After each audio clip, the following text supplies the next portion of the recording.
Olá, uma alegria muito grande estar aqui no curso de especialização Direito Penal e Processo Penal para falar de um tema que é um tema que eu já venho investigando já faz bastante tempo, na verdade, para dizer bem sinceramente, desde o século passado que eu tenho estudado esse tema, que é a questão da violência contra a mulher, e agradeço muito essa oportunidade de estar falando aqui nesse curso sobre esse tema tão importante. Bom, nós tivemos a questão da evolução do direito das mulheres, a questão da violência contra a mulher. O que a gente percebe é que houve uma evolução muito grande em relação a esse tema no Brasil, ainda que tenha demorado muito. Só para a gente ter uma ideia, a nossa Lei Maria da Penha, que é uma referência, é considerada uma das 3 mais avançadas do mundo. Olha que coisa importante, né? Uma das 3 mais avançadas do mundo, motivo de muito orgulho para a gente. Só que ela veio muito tarde. Na verdade, o Brasil é o 18º país da América Latina a ter uma lei de proteção integral à mulher. E sobre isso nós vamos ter que falar. Por que o Brasil demorou tanto para ter uma lei de proteção integral à mulher? Inclusive, vamos lembrar de um detalhe, que nós estamos falando da Lei Maria da Penha, exatamente por conta da Maria da Penha Maia Fernandes. Agora não estamos falando da lei, claro, estamos falando da mulher, da farmacêutica, e ela então ingressou com um processo contra o Brasil na Corte Interamericana de Direitos Humanos e já na Comissão Interamericana de Direitos Humanos, o Brasil é condenado em 2002, então veja bem, nós estamos lá em 2002, vamos lembrar que a nossa Lei Maria da Penha é de 2006.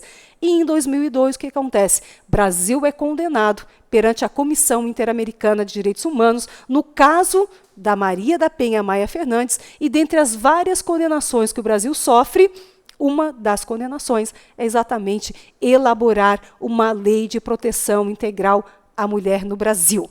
Bom, o Brasil foi condenado em 2002. A nossa Lei Maria da Penha acaba saindo em 2006. E aí vem o primeiro questionamento, que a gente não sabe responder. Mas fica aquela indagação. Será que se Maria da Penha Maia Fernandes não tivesse acionado o Brasil perante a Comissão Interamericana de Direitos Humanos, será que se o Brasil não tivesse sido condenado perante a Comissão Interamericana de Direitos Humanos, será que em 2006 nós teríamos uma lei de proteção integral à mulher?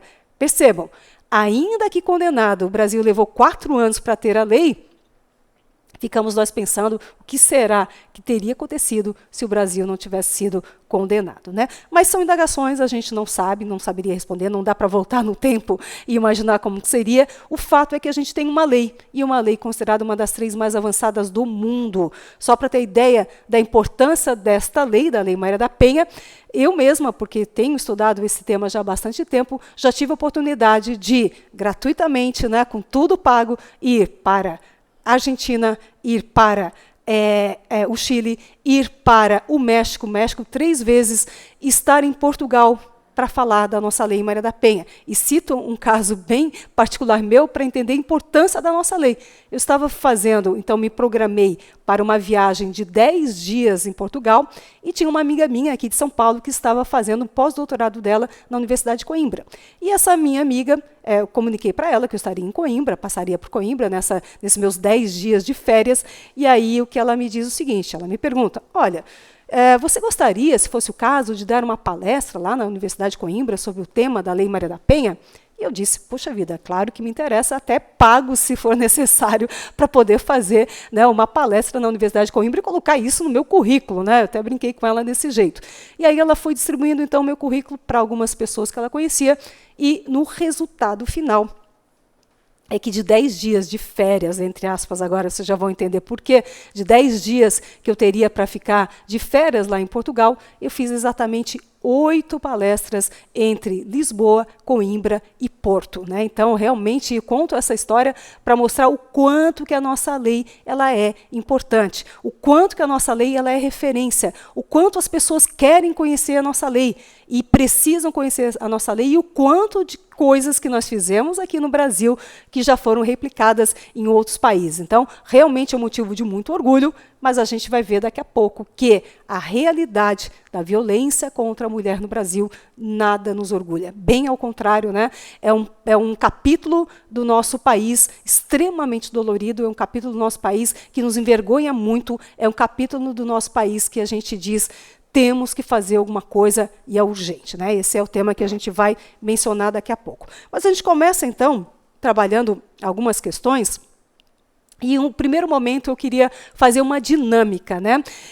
Uma dinâmica cada um vai fazer sozinho, não pode conversar com quem esteja aí assistindo com você, quem está aqui na sala de aula não pode conversar também, fazer cada um sozinho. Eu vou colocar uma historinha bem rapidinha, nós vamos ler juntos essa história e você vai ter que tentar descobrir quem é que falou a última frase que vai aparecer na historinha.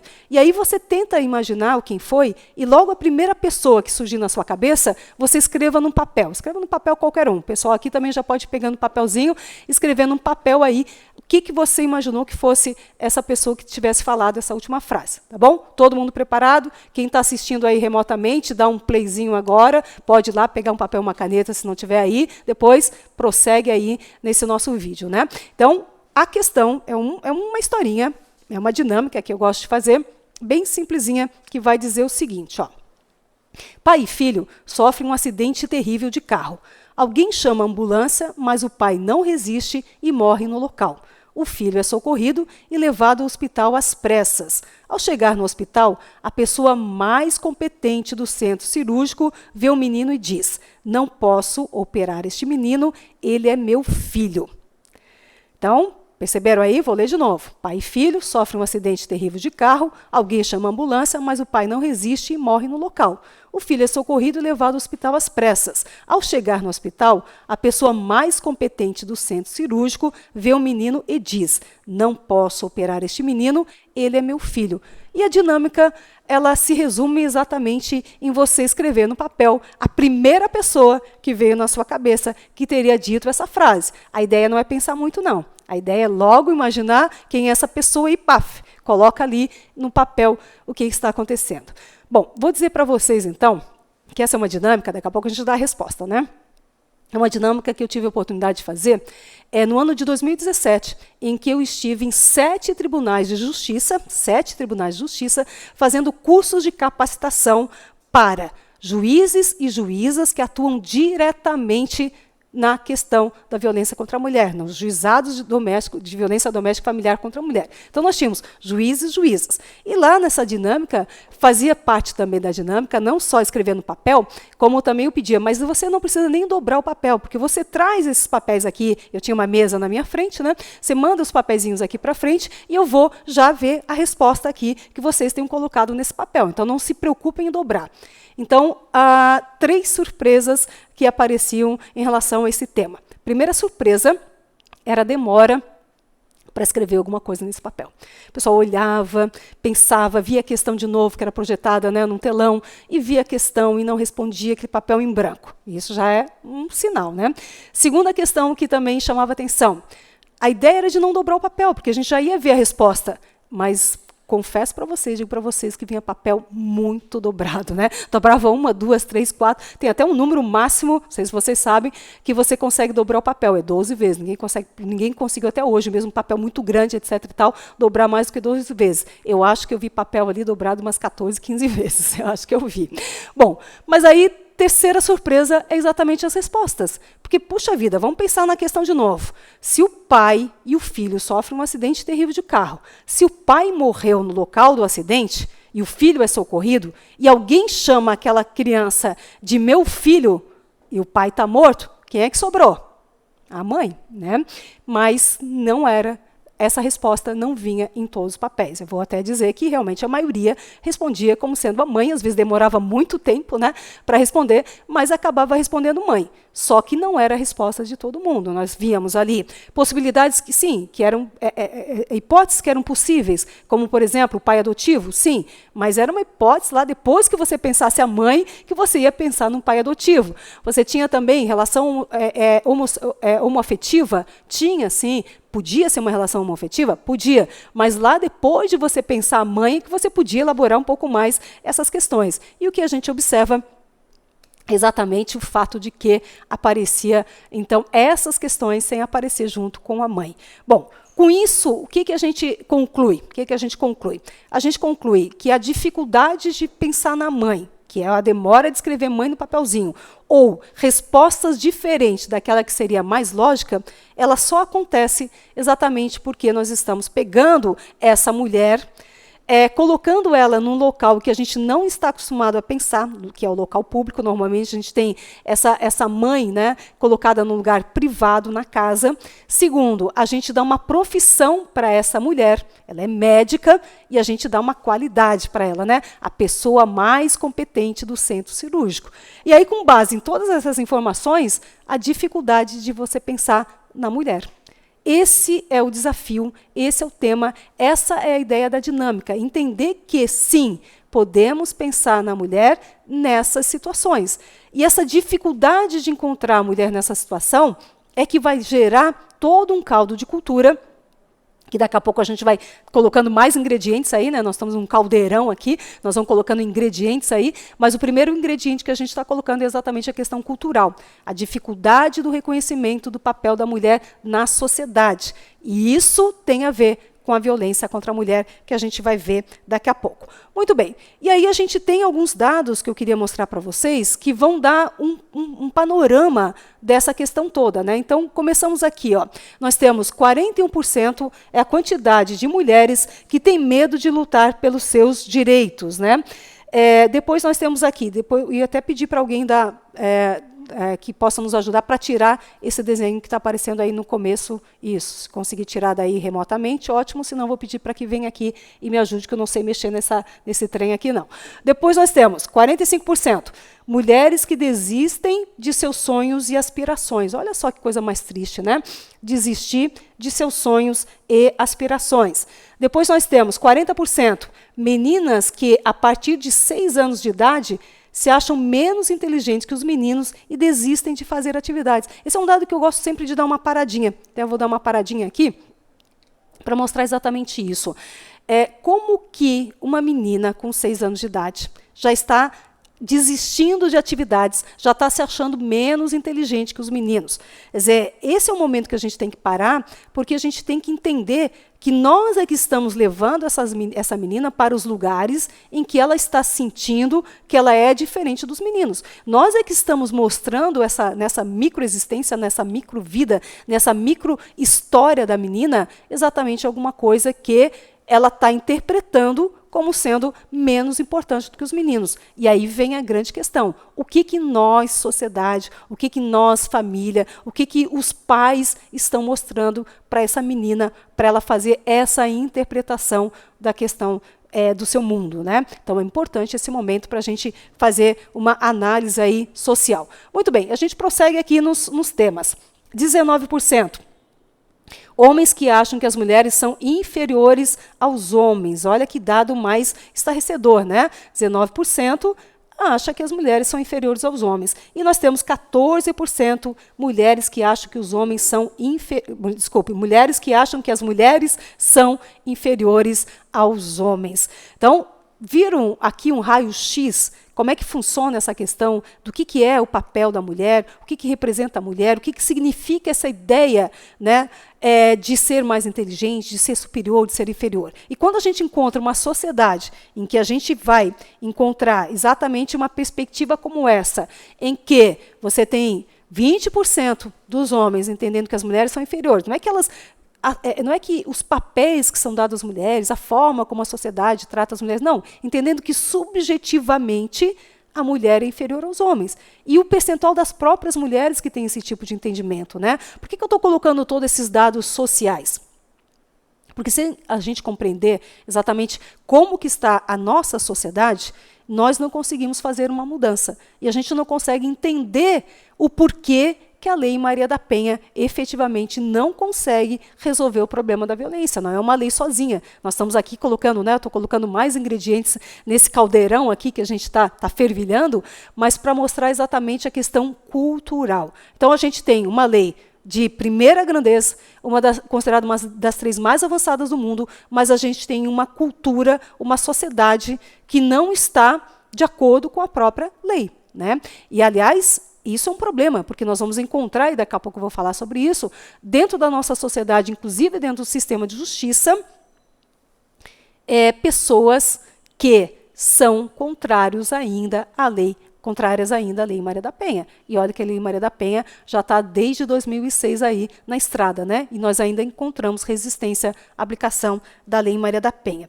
Bom, e a gente prossegue aqui para falar um pouquinho então da lei, né? Só para a gente saber aqui que a lei ela tem 46 artigos, tem mais de 90% que é de caráter preventivo, ou seja, basicamente a lei tem caráter preventivo, ela não é uma lei criminal, muito embora a gente tenha essa ideia, né, de que a lei é criminal e de que a lei veio para punir os agressores e que a lei veio para trazer mais punição mais severa. Na verdade, tem muitos equívocos em relação a isso, porque, número um, a lei ela efetivamente não faz diferença se a violência é praticada pelo homem contra a mulher ou se é praticado da mulher contra o homem em relação à pena. A pena é exatamente a mesma. O que a lei fez de diferente foi trazer um aumento de pena para os casos de violência que aconteçam dentro do ambiente doméstico ou familiar. Mas não disse que o homem contra a mulher vai ter uma pena maior. Diz que qualquer violência praticada no âmbito domiciliar vai ter um aumento de pena quando se trata de lesão corporal, certo? Mas então entendemos bem, não veio punir mais severamente os homens, não tem essa punição mais severa dentro da Lei Maria da Penha. O que vai encontrar, e aí nós temos 17, e aí eu já elenquei aqui 17 inovações ou alterações. Inovações significa exatamente o que o nome está dizendo.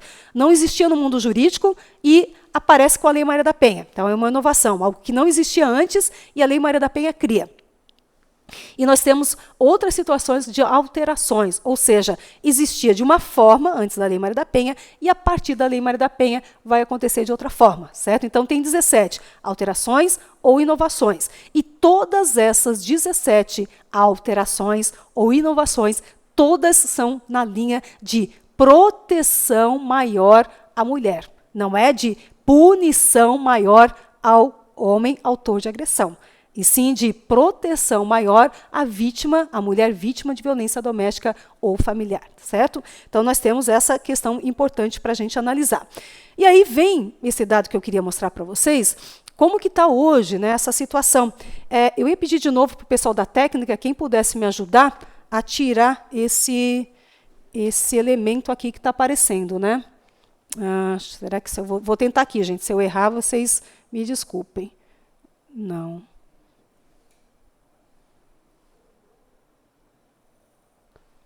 Não, só vou fazendo cada vez mais bobagem aqui. Então, prefiro apagar. Isso. E vamos ver quem o pessoal da técnica que possa ajudar a gente aqui para tirar esse elemento que está aparecendo. Bom, vamos prosseguindo. Temos três grandes grupos aqui quando a gente fala da Lei Maria da Penha. Perceberam aí? Ó, nós temos um grupo que resiste à aplicação da Lei Maria da Penha. Nós temos um outro grupo que apoia sim, mas não compreende corretamente a Lei Maria da Penha. E nós temos um terceiro grupo que apoia e compreende a aplicação da Lei Maria da Penha. Então, são três grandes grupos e cada grupo com a sua especificidade, né? Então, se a gente for encontrar aqui o grupo que vai fazer essa resistência à Lei Maria da Penha, daqui a pouco eu vou trazer para vocês quem é esse grupo. Nós temos o segundo grupo, que apoia, mas não compreende corretamente a Lei Maria da Penha. E aí também é um problema. E o terceiro grupo, que para sorte nossa, é o grupo exatamente do Supremo Tribunal Federal, que é o grupo que compreende e apoia a Lei Maria da Penha. Então, perceberam aí? Só por aqui eu já digo para vocês, já dou aqui um diagnóstico. O diagnóstico é o seguinte: há muita divergência sobre a aplicação da Lei Maria da Penha. Claro, se a gente vai encontrar três grandes grupos, e muitas das questões que a gente vai analisar, nós temos pelo menos 3 posicionamentos.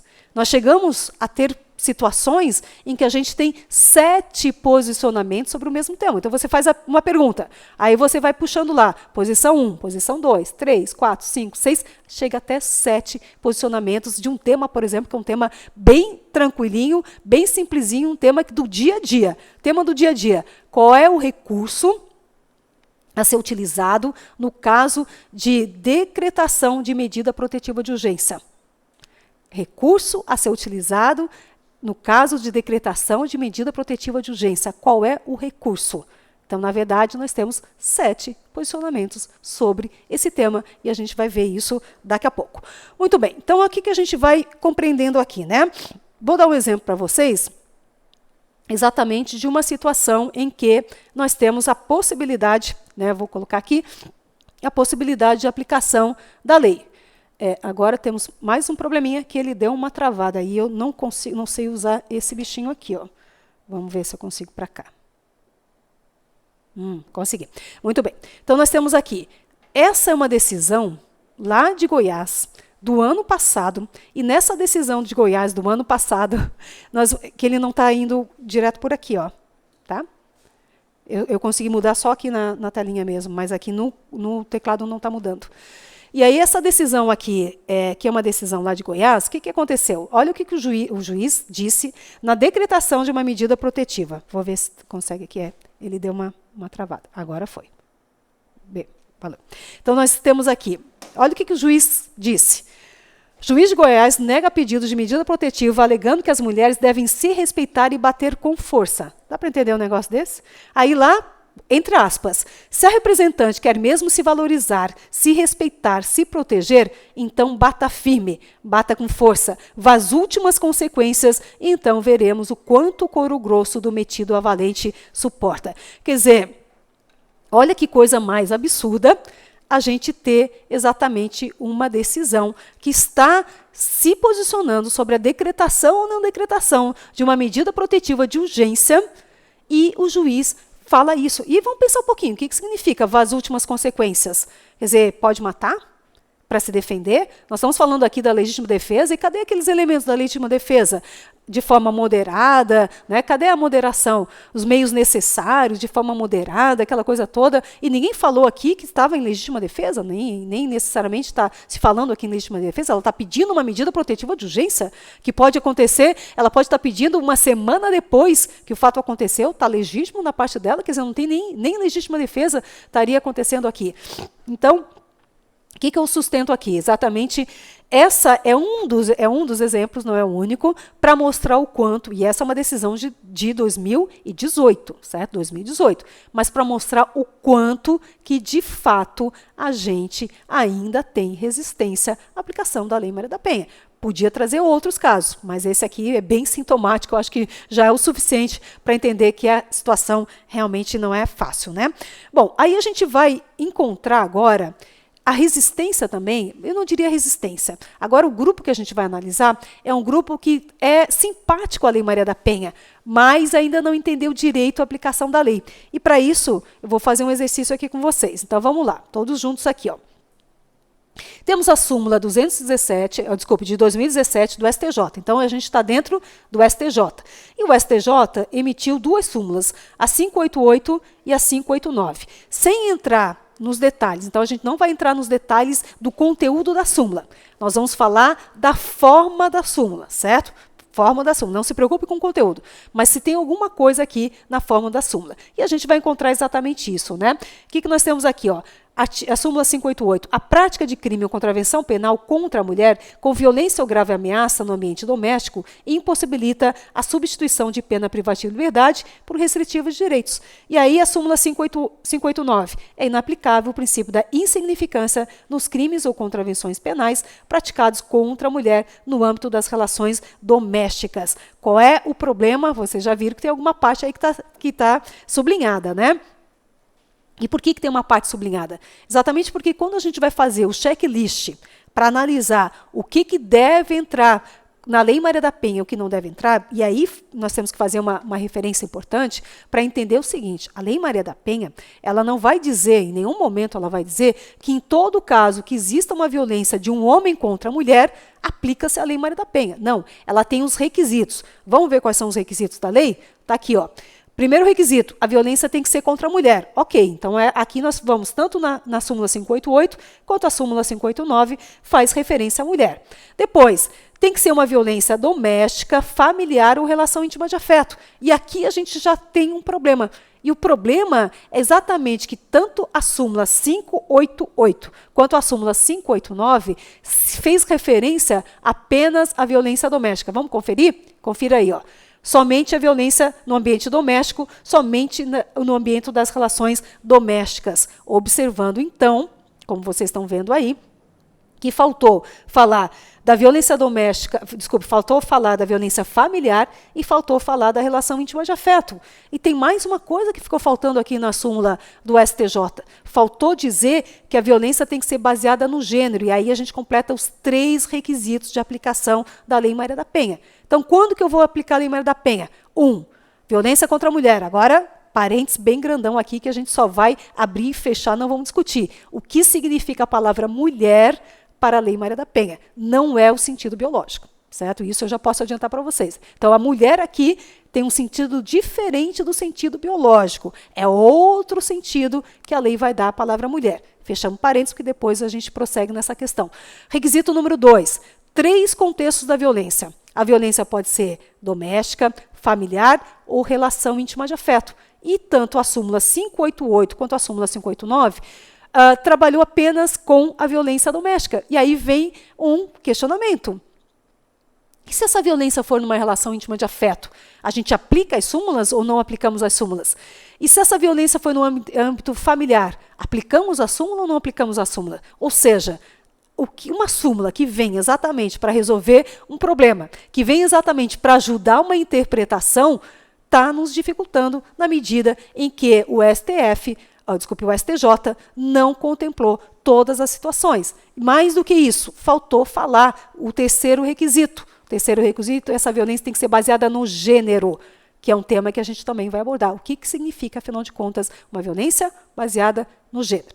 Bom, vimos aqui que realmente o STJ deu uma derrapada nessa questão, mas não fica por aí. Vamos analisar outras súmulas agora.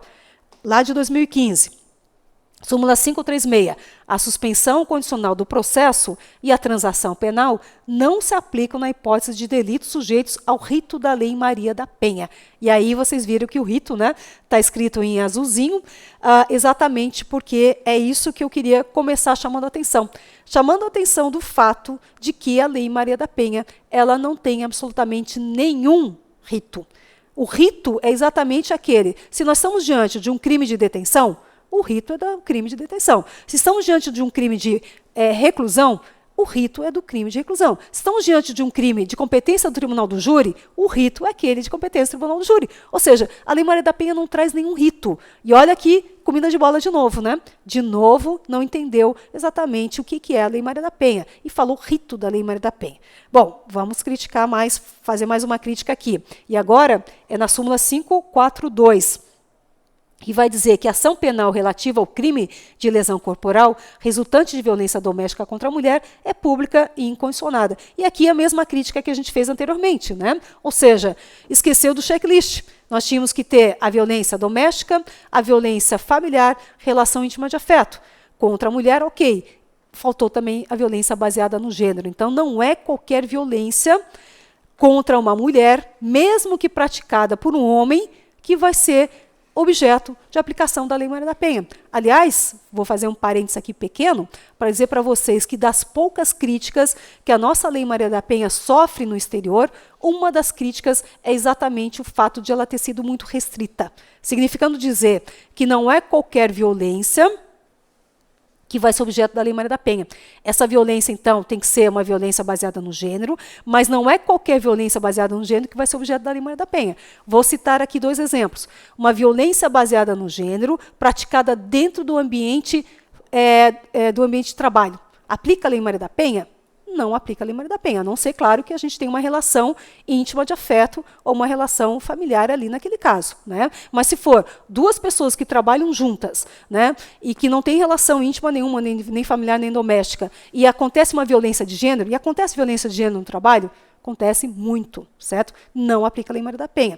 A mesma coisa numa relação escolar, né, educacional, também não aplica a Lei Maria da Penha nesse caso. Então, nós já começamos a entender que a Lei Maria da Penha, no contexto de uma violência escolar ou no contexto de uma violência no trabalho, nós não aplicamos a Lei Maria da Penha. E essa é uma crítica que a nossa lei sofre, com a qual eu discordo dessa crítica exatamente porque existe violência no trabalho, existe violência na escola, mas é uma violência que, apesar da sua frequência, ela não tem a intensidade da violência contra a mulher praticada no ambiente doméstico, familiar, numa relação íntima de afeto. E aí vem o princípio da proporcionalidade. A Lei Maria da Penha traz um ferramental de uma grande preocupação eu falei, 17 inovações e alterações para proteger essa mulher. E no que protege essa mulher, traz um prejuízo realmente para o autor da infração. Traz. Então, a gente tem que trazer essa proporcionalidade, ou seja, só nas situações mais graves, que é o caso da violência doméstica, familiar ou relação íntima de afeto, que justificaria essas ferramentas da Lei Maria da Penha, que vão fazer com que haja uma diminuição dos direitos dos homens acusados de agressão. Então, essa proporcionalidade é o que a gente precisa. Então, a gente tem um ferramental fortíssimo na Lei Maria da Penha, mas exatamente para tentar coibir ou tentar proteger mais essa violência gravíssima que as mulheres sofrem nas relações domésticas, familiares ou numa relação íntima de afeto. Mas a gente fala mais disso tudo no próximo bloco.